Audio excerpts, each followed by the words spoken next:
Should you scalp your lawn before fall overseeding? Yes, but only if you have a certain type of grass, because not every grass type agrees with scalping. And if you scalp the wrong type of grass, then your seeds won't grow like you wanted. Today I'll walk you through the whole thing, from what scalping means all the way to the exact prep routine that gets your seed down to real soil without wrecking the lawn. If you have tall fescue, Kentucky bluegrass, or perennial ryegrass, you are overseeding to thicken up thin turf, and your window is open once your soil sits between 50 and 65 degrees. If you have Bermuda and you want green through the winter, you are overseeding with ryegrass, and your window opens when your soil drops to around 70 degrees. Either way, your window is right now. Scalping means cutting so low that you have taken off nearly all the green and you can see stems and bare dirt across the lawn. Lowering your height before an overseed means you bring the deck down, but you leave real green leaf on the plant, and it still looks like a lawn when you are finished. That gap is where people lose money. A guy reads that he should mow lower before overseeding, takes it to mean he should go down to the soil, then spends $300 or $400 on seed and fertilizer on top of a lawn he just stripped bare. The seed comes up thin because there is no canopy left to shade the soil, and it dries out between waterings. The weed seed sitting in the top layer of dirt gets sunlight for the first time in years, and his existing grass spends the next month recovering instead of growing. All of that because he was told to mow lower and went all the way down to the dirt instead. Green leaf is how grass feeds itself, so taking a little off the top is something the plant handles without much trouble, while taking nearly all of it off in one pass leaves it living on stored energy with no way to make more. That hits harder in the fall than it would in June, because cool season grass is putting everything into roots right now, and warm season grass is storing energy to wake up on next spring. Either way, you are taking from a plant that is in the middle of something important. On tall fescue, you are usually mowing around 3 to 4 inches, and lowering for an overseed brings you to about 2 or 2.5. Under 1.5 inches, you have scalped it. Warm season grass is a different story, since Bermuda is often kept at 1 inch or less to begin with, so 1/2 inch is nowhere near the same insult. So remember the difference between lowering your height and scalping, because in a couple of minutes I'll tell you which one your lawn needs, and the answer for cool season grass is the opposite of the answer for warm season grass. Grass seed has to touch actual soil to germinate, and that is the whole ballgame. When you have got a thick canopy sitting there with dead material underneath it, the seed you spread catches in all of that and never reaches dirt, so it sits in the thatch, dries out between waterings, and dies. Cut the canopy down and the seed falls straight through to soil where it can do something, which is a real benefit and the reason anybody scalps in the first place. The catch is what it costs the lawn that is already there, and whether that trade is worth making comes down to one thing. The one thing is your grass type, and this is where almost everybody gets it wrong. Every article and video on this tells you either to always scalp before you seed or to never scalp, because you will destroy your lawn. And both of those people are right about their own lawn and their own climate, with no idea they are not talking about your yard. The Always Scalp Camp will get you fantastic seed to soil contact, and they will also hand you a stressed lawn heading into winter, a fresh crop of weeds that finally got the sunlight they were waiting for, and soil that dries out on you in the middle of the afternoon during the 2 weeks when drying out is the one thing that kills the whole project. The Never Touch It camp will keep your existing turf perfectly safe, and your seed will land on a dense canopy, sit there for 3 weeks, and give you almost nothing for your money. Both of those choices cost you the same thing in the end, which is a full year of progress on your lawn. The pros do not pick a side, because they have already asked the question that makes the sides irrelevant. What grass are you overseeding, and what are you actually trying to accomplish by doing it? Those 2 words, fall overseeding, get used to describe 2 completely different jobs, and once you separate them, the answer stops being complicated. If you have got cool season grass, your job is thickening up thin turf or filling in bare areas on a lawn you intend to keep and grow for years, so you are adding to something permanent. For you, the answer is that you lower the height and you do not scalp it, and you pair that with clearing your debris and getting your soil ready properly. Your grass is not going dormant this fall. It is actively building roots and doing its best work of the entire year right now, and it is the same lawn you want thick and green next May. Strip it down to the crowns and you have handicapped the permanent lawn to give a boost to temporary seed, at the exact moment the permanent lawn was finally getting somewhere. You are not clearing a field, you are making a little room in a lawn you plan on keeping. If you have got warm season grass and you want winter color, you are doing a completely different job. You are not thickening the permanent lawn at all, you are installing a temporary green carpet on top of a lawn that is about to go brown and sleep until spring. For you, closed mowing or genuine scalping is a legitimate part of the process because that Bermuda canopy is dense and low and the ryegrass seed has no chance of reaching soil through it. Opening that canopy up is genuinely how the rye establishes, and I am not going to pretend otherwise. What I do want you to understand is that it comes with a bill attached.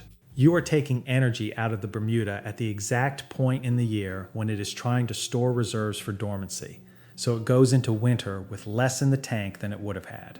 On top of that, the rye you just planted is still going to be there next spring competing with the Bermuda for light and water and nutrients, while the Bermuda is trying to wake up and green out.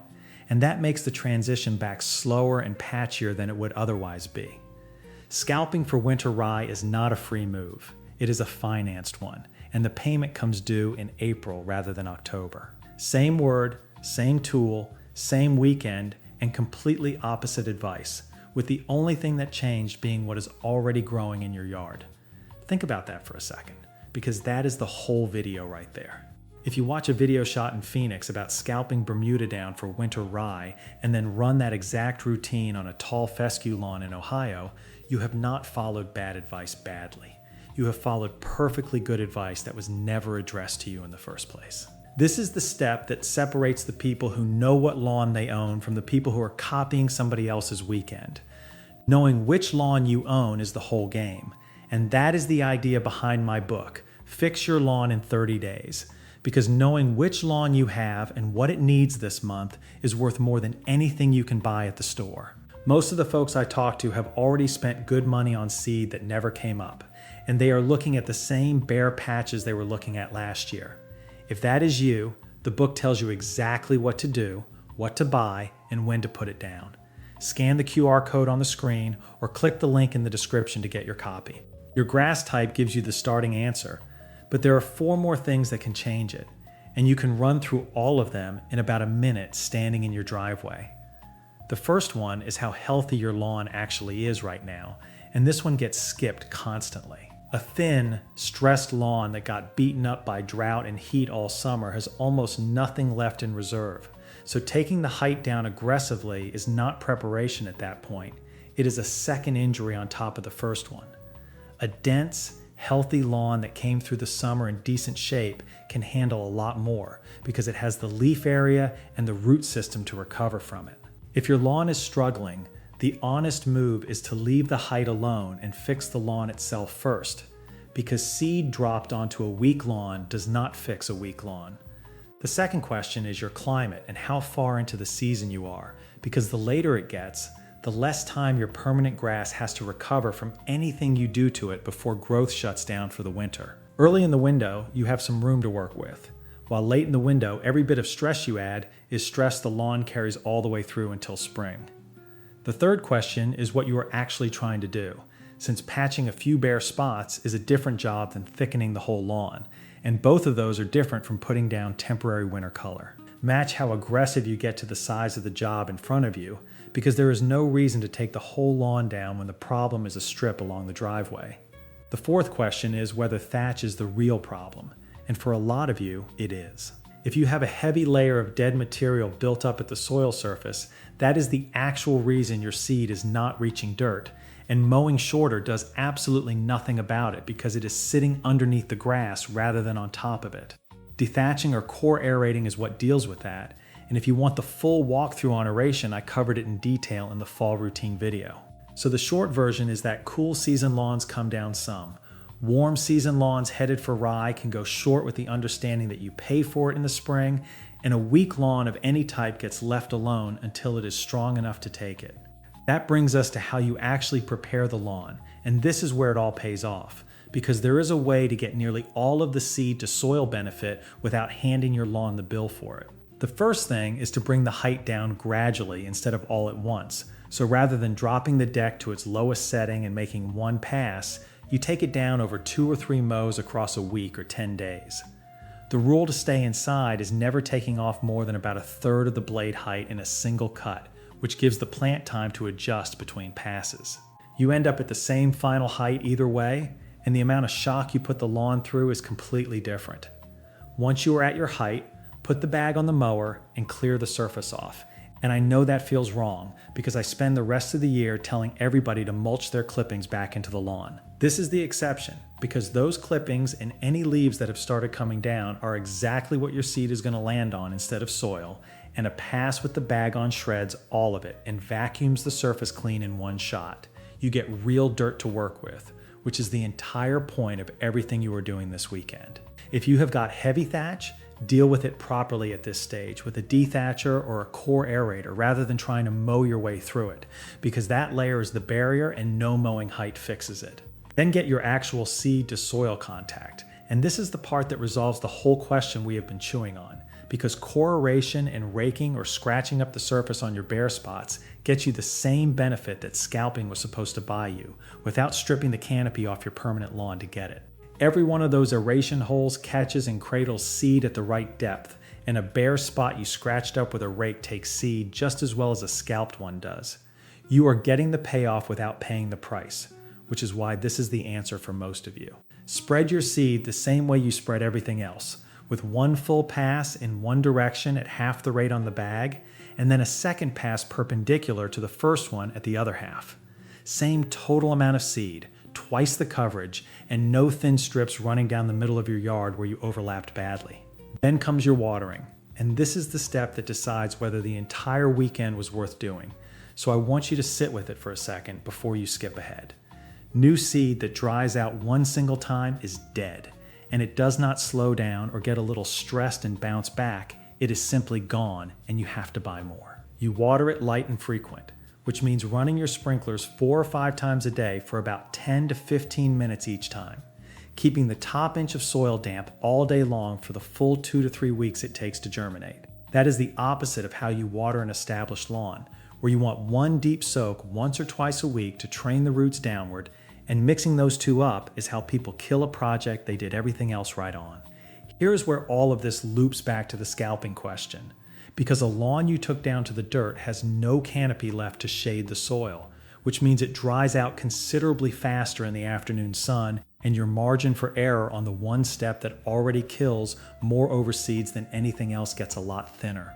If you did scalp, and for some of you that was the right call, you need to be that much more serious about the watering schedule.